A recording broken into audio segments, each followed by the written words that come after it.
ابوبکر و عمر تمام شدند. ابوبکر و عمر بت‌هایی بودند که شکسته شدند. الحمدلله رب العالمین. این شبکه‌های ضاله کفریه، این بت‌ها را مانند این که سگ مرده را شما بیایید علم بکنید، او را نقش و نگار بدید و آرایش بدید، اینا نقش و نگار میدن، آرایش میدن و علم کردن. این چند تا سگ مرده این نجس جیفه را.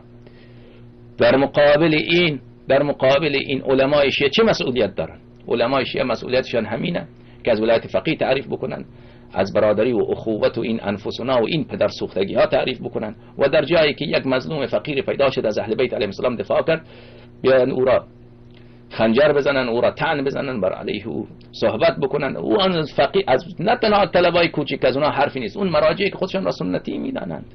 ما در این 5-6 سال از اونها نه نصرتی دیدیم نه یاری دیدیم، و اون کاری را که اینها باید 50 سال 70 سال پیش 200 سال پیش انجام میداد ما انجام میدیم. نه تنها یار و یاوری از اینها ندیدیم، بینندگان عزیز، اینا کارشکنی خیلی زیاد دیدیم و از اینا دشمنی خیلی زیاد دیدیم. ضربه هایی که ما از این علمای شیعه خوردیم از وهابیت نخوردیم. بینندگان محترم، خب برای اینها خیلی راحته، برای مراجع شیعه اینطوری که تجار کویت، شبکه وصال، شبکه کلمه، اینها تجار کویت، تجار عربستان سعودی، دولت عربستان سعودی اداره میکنن. شبکه وصال مال تجار کویت، شبکه کلمه مال دولت عربستان.